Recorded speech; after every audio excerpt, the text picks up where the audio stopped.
The Carolina Hurricanes make Jake Guentzel available for a trade, and this one team stands out ahead of the others as a possible suitor. And the Toronto Maple Leafs are reported to be still shopping Mitch Marner and just waiting for the perfect deal to come through. We'll get into this later on this episode. Before I start, I just want to say to the 78.7% of you guys that aren't subscribed, if you're enjoying this daily NHL content and you never want to miss another video, make sure to go down and hit that subscribe button. We'll be all season long giving you updates from all around the league.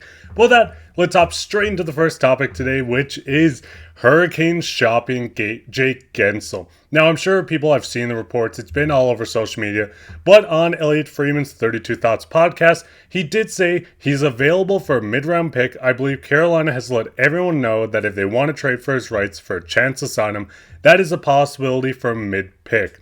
Now, obviously, Jake Guentzel is a star-studded forward. We've seen him play a majority of his career with the Pittsburgh Penguins. We've seen him head on to the Carolina Hurricanes, continue his dominance, and things are still going to get interesting.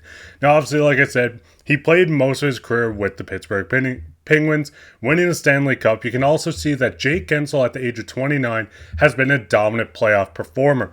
25 games in his first playoffs with the Penguins, he put up 21 points. You can see the following playoffs in 12 games, 21 points. You can see just this season with the Carolina Hurricanes, he put up 11 games played, 9 points, 4 goals, 5 assists. You can see him playing in the regular season in 50 games with the Pittsburgh Penguins, 52 points, including 22 goals. This is a guy that has scored 40 goals before multiple times throughout his career.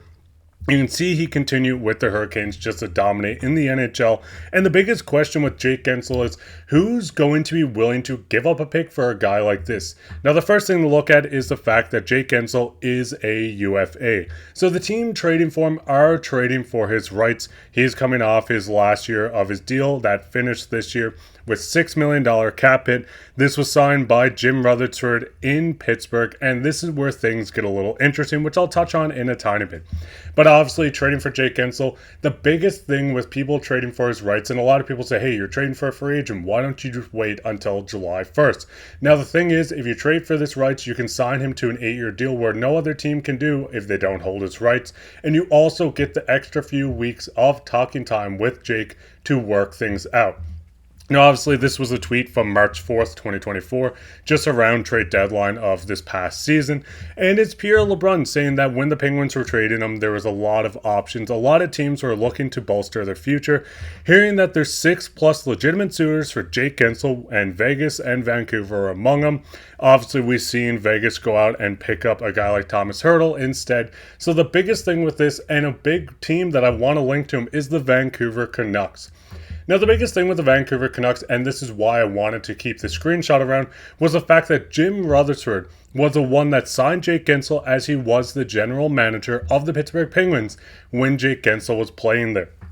Obviously, we've seen them move on from Jim Rutherford. He joined the Canucks organization. And another piece to the saga that can connect both teams is the fact that newly head coach for the Vancouver Canucks, Rick Tocchet, was an assistant coach with Jake Guentzel and the Pittsburgh Penguins back when they were winning Stanley Cups.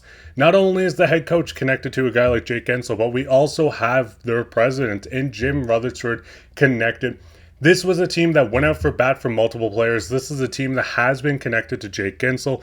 This is the team that has been looking for a winger to play with JT Miller, Elias Pettersson, to play with Brock Besser. There's multiple pieces on this Canucks team, even though they have a lot of players to sign. You have guys like Elias Lindholm. You have guys like Nikita Zadorov that are options that have to be signed within this Canucks organization.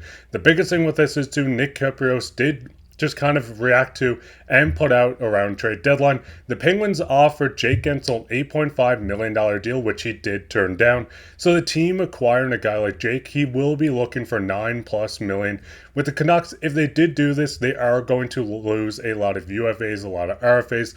But Jake Guentzel is made available, and a lot of teams, as I've said, the Vancouver Canucks and Vegas being two, are going to be in on him if things continue to trend this way. But what's your guys' thoughts on this? Where do you think Jake Guentzel is going to go? Would you like to see him go to a Canadian team? Maybe you see a team like Calgary pick him up. They have more cap space. Let me know down in the comments. But with that, let's get straight into the second topic, which is Leafs waiting on the perfect deal. Obviously, there was a report came out today from Leafs reporter Steve Simmons. Not going to touch on Steve Simmons too much. If you know, you know. But with Steve Simmons, he said that sources are telling him that the Toronto Maple Leafs will not ask Mitch Marner to waive his no movement clause until they have a trade offer that fulfills their needs. Still, the word is around the league is that Toronto is open to dealing the playoff underachiever. Now, obviously, if you know Steve Simmons, I'm not saying he's not a credible source. This is a guy that's around the team, around the organization. He hears a lot of talk from people. But hearing that this team is still looking to move Mitch after we have reports from Elliot Freeman come out and say, hey, they don't want to rush anything. Maybe we'll see Mitch continue his entire season with the Toronto Maple Leafs. We have reports that teams are willing to offer lower than the Leafs want. So getting Mitch out of Toronto is going to be tough if the Leafs do plan on moving on and building this new core four, if you want to call it that again. Mitch Marner, 27, has obviously been with the Toronto Maple Leafs his entire career, starting in 2016-17, where he came in and put up 61 points. We can see Mitch has always flirted around the 100 points. Just in 69 games this previous season, 85 total points, including 26 goals and 59 assists. Into the playoffs in 7 games played, he put up 2 assists, 1 goal for 3 points. Last year was his most dominant season in the NHL, putting up 99 points in 80 games. And into the playoffs, where in 11 games played, where the Leafs finally made the second round, we've seen Mitch Marner put up 14 points. Now, the biggest thing with this is Mitch is not in a rush to move or to trade. To waive his no movement clause. This is obviously the contract Kyle Dubas signed that gave him over $10 million, and for some reason decided to give him a no movement clause in the final 2 years of this deal.